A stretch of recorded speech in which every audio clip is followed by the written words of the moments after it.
Hello, everybody. It's Friday again. Happy Good Easter Friday. Yay.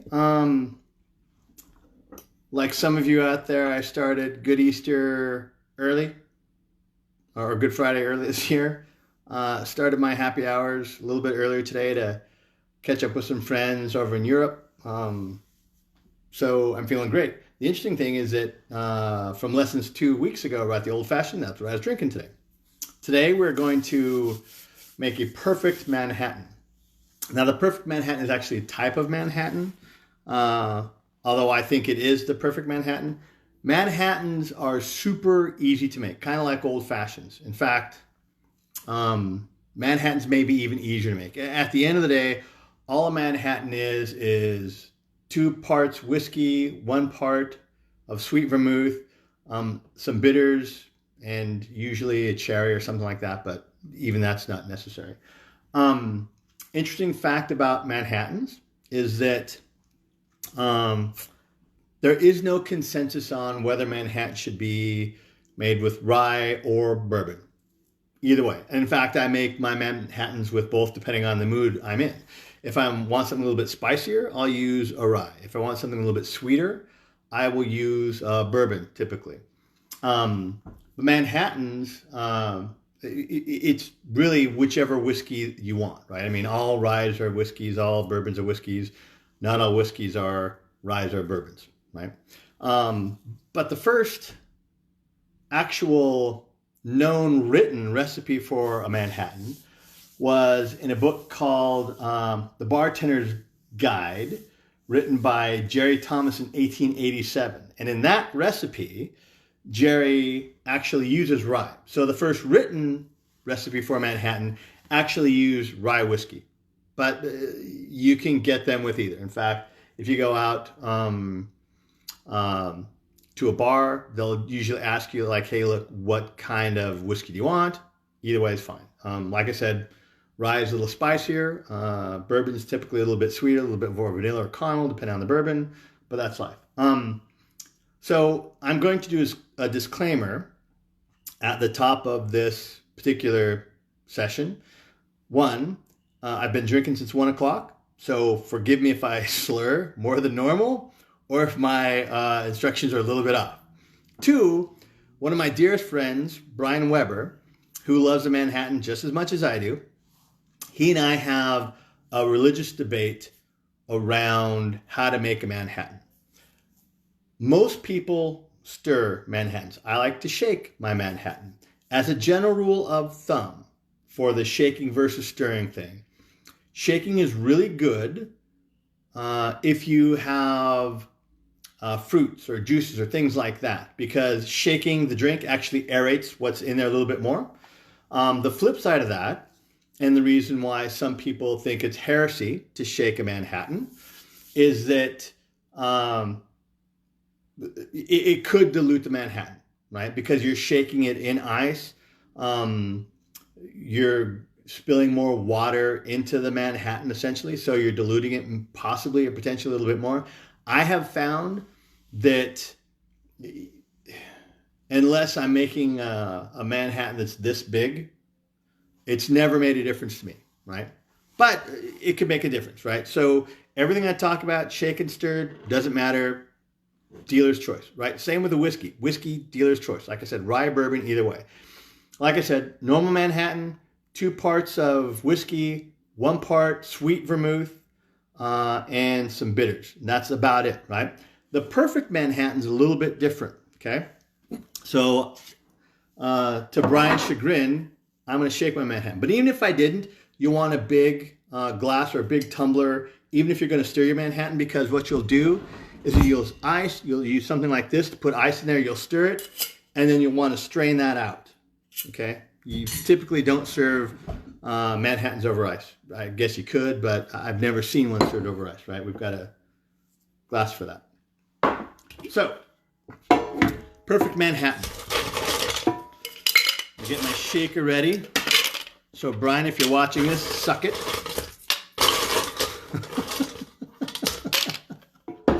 So, shaker full ice. The first thing I'm going to do is I'm going to make this with rye, because I haven't had a rye Manhattan for a while, to be quite honest. And I'm going to use this Basil Hayden's 2x2 rye. If you have not had this, it's really good. It's a super good rye, super clean, nice and spicy. Oh man, in fact, I'm going to take a little taste of it right now.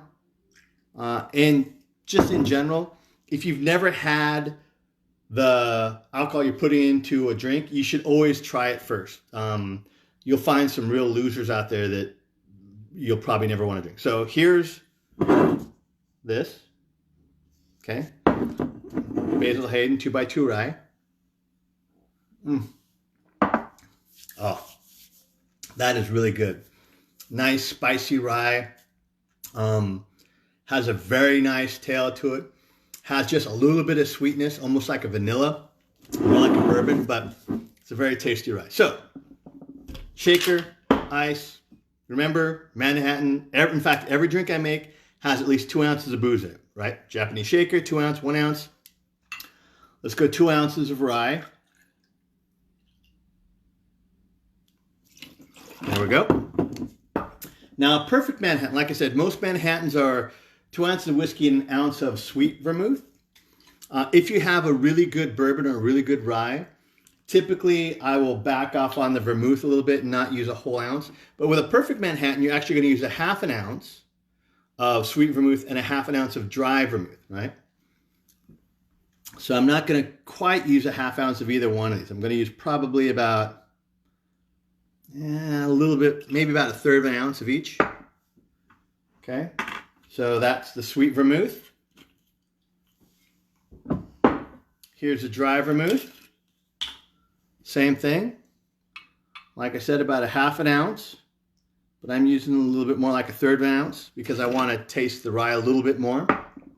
Okay, so we got a vermouth in there. Now in the perfect, I'm going to use some regular bitters. Use 2 or 3 shakes of that. And I'm just going to use a little bit of orange bitters in there too. Okay, so just little orange bitters, right? Shaker. Shaky, shake, shaky. Okay, like I said, if I'm shaking drinks, I like to get them really cold. I like that little kind of ice crystal. You can take a look at the side and you can kind of see how it's already shaken up on the side. That's good. I'm going to pour this bad boy in here. Another reason why some people like stirred rather than shaken drinks, you see it's actually shaken up. If I stir the drink, you're going to see that kind of gold and caramel color more prevalent. It's going to look more like the actual bourbon than the stuff all mixed up. Now, having said that, this is going to actually, you know, the reason why I like shake drinks, same with the martini, I like, if you can't really see it, but there's some super like ice crystals on the top of that bad boy. That's the way I like my shaken drinks. Totally up to you. But it'll turn into a caramel color soon enough. And then I put a nice sweet cherry in that bad boy. Steve Vaccaro, one of my buddies, said, shame on me for not using Luxardo cherries, and he's exactly right. Those cherries are amazing. If you want to spend like $20 for a little deal of cherries, they are amazing. But that's the perfect Manhattan. Okay, 2 ounces of rye in this case, or bourbon, either way.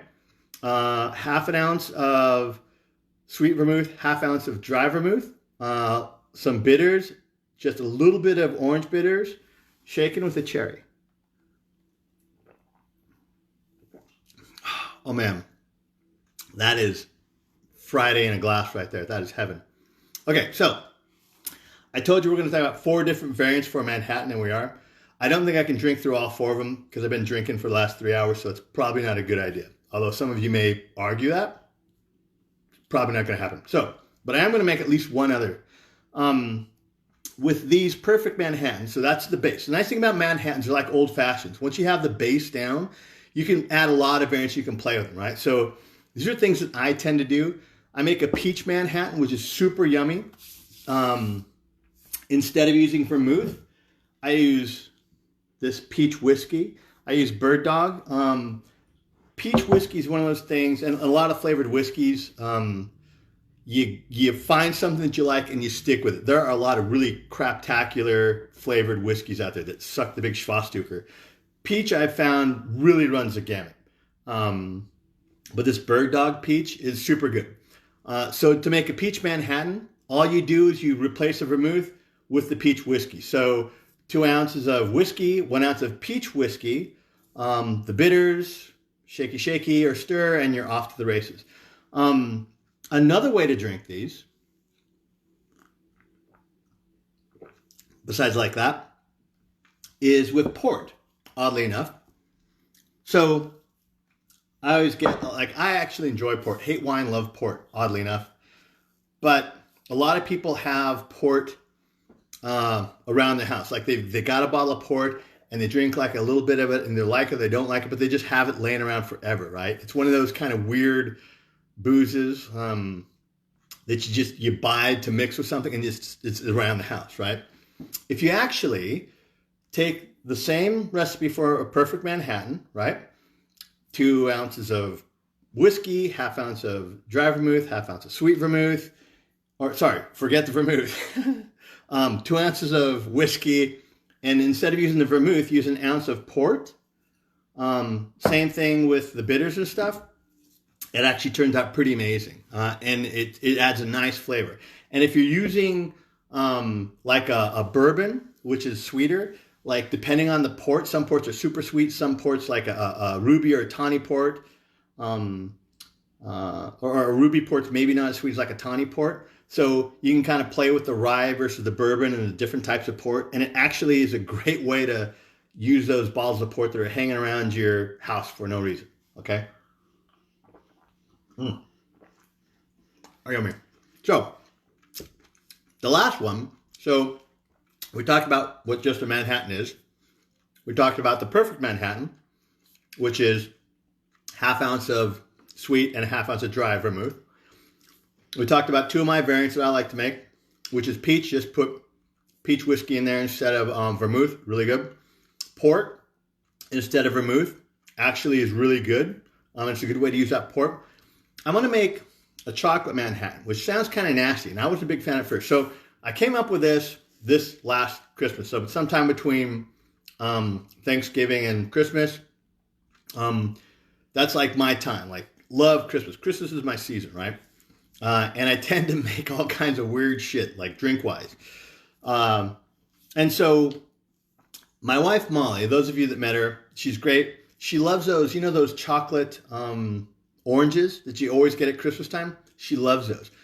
So what I was trying to figure out is how could I make something like that, like a drink that tasted like that. And I actually came up with it.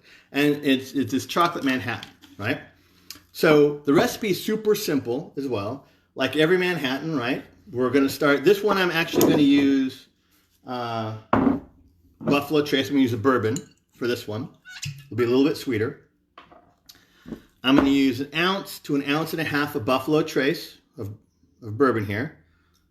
So ounce. There's like a little bit more. So got about 1.5 ounces there of bourbon. Okay, and I'm going to use 1 ounce of chocolate whiskey. Again, like all these flavored whiskeys, find something you like that's good. I've had chocolate whiskeys, or I've had flavored whiskeys like $15 to like, $60. And they all run the gamut. Bird Dog I like because Bird Dog is actually good and it's pretty inexpensive. I think it's about $18 to $20 for a fifth, right? And the flavor is really good. Like you could actually, if you dug chocolate whiskey by itself, you could just drink this stuff on the rocks. So 1.5 ounces of bourbon, 1 ounce of chocolate whiskey, okay? And the rest of it's just the same, almost just the same as the perfect Manhattan. I'm going to take 1/2 ounce of sweet vermouth. I'm going to do a little bit less than 1/2 ounce, actually, more like 1/3 ounce, but use 1/2 ounce as your guide. I'm going to do the same thing with the dry, about 1/2 ounce of dry vermouth here. So the base is the perfect Manhattan. Ooh, that's good. Use a little bit too much dry vermouth there, but it's okay. It'll be super sweet. Now, the bitters that you want to use with this is chocolate bitters. Okay, this is just Scrappy's bitters, right? I mean, Scrappy's bitters is all over the place. They make a chocolate flavor, which is amazing. I've got this so a couple shakes of that bad boy. I've got this Mexican chocolate bitters, which is this really spicy, heaty chocolate bitters. And if you like that, that is amazing stuff. What am I doing here? Oh yeah, shaky, shake, shaky.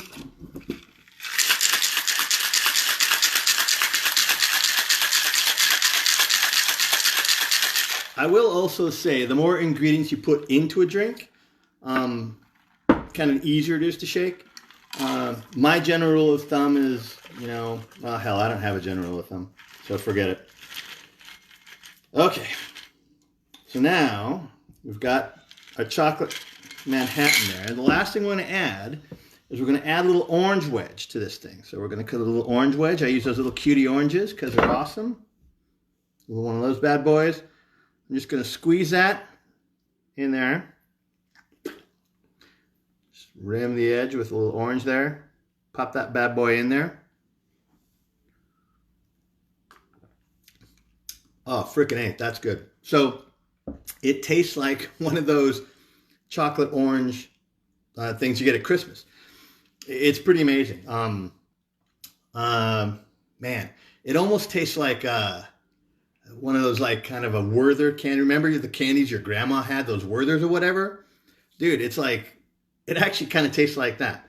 So everything is based off of that Perfect Manhattan recipe, right? The nice thing about it is you can kind of mix stuff up, right? So Perfect Manhattan, right? 2 ounces, again, 2 ounces of whiskey, ½ ounce of dry vermouth, ½ ounce of sweet vermouth, some regular bitters. I just use, Angostura, and a little bit of orange bitters just to shake. Shake that up or stir it, either way. Put it in your glass with a nice cherry, right? That's the Perfect Manhattan.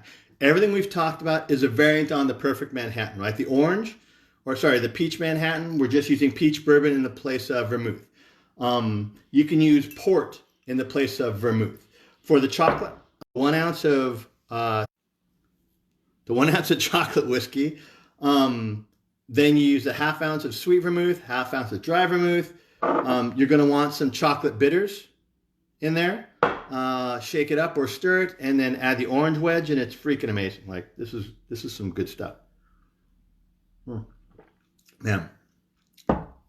So, I think I already know what we're going to do next week. Well, I can't really tell you what it is because I don't really have a name for it.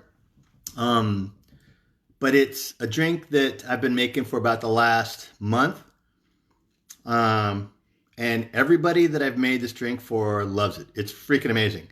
And when I post the ingredients, you're going to say, none of this stuff goes together at all, Steve. You're high. Maybe, but when you make it in this drink, it is amazing. It's probably one of my new favorites. And one of the things I'm going to need your guys' help with after next week, after you've tried it. Warning! Today's forecast calls for blue sky. Someone's calling me. It's actually naming this drink. I'll tell you a story behind the drink next week, but I think I know. It's a more advanced drink. There's 4 or 5 different things you're going to have to get. Two different types of booze. You're going to need a bourbon and some Campari. So if you got those 2 things, like you're halfway there. You're going to need some orange juice. You're going to need some lemon juice. You're going to need some simple syrup and some fresh mint leaves. The thing's freaking amazing. So that's probably what we'll do next week. Like I said, I'll post the ingredients again. Sheltering in place is interesting. It sucks. I think what I figured out today is, we're looking at that spread of COVID-19, and my drinking over the same period of time has followed that curve. It's not a good or a bad thing, but I saw that this, my buddy Rob Milks posted this thing where some German doctor said that bourbon actually can help combat COVID-19. And so God bless that doctor, and I love science. So Manhattans, they're awesome. Get the base recipe down. Super simple. Start playing with stuff. the easiest thing to do is start pulling out the vermouth and putting in different things. And I think you're going to love it. Super easy to drink, super tasty. If you like the more sweeter sides of stuff, the peach variant or the chocolate variant is really good. Like if you like those chocolate oranges at Christmas time, like you will love this, right? I mean, it's amazing. In fact, or if you like Tootsie Rolls, dude, this is money. Anyway, hope you guys learned something. Hope you guys picked some stuff up. Hope you guys had some fun. We'll do this next week. We'll try this new drink that I've been making. I'll tell you the story behind the drink. But I think you'll all love it. And it's a more advanced drink. It's kind of a special way you have to make it. Right? There's some things that go into it. Right? So come prepared next week. And I'm so happy you guys, all 4 of you that showed up. But I will talk to you all next week. Be safe. Be careful. Shelter in place. And evidently drink bourbon. Cheers, guys.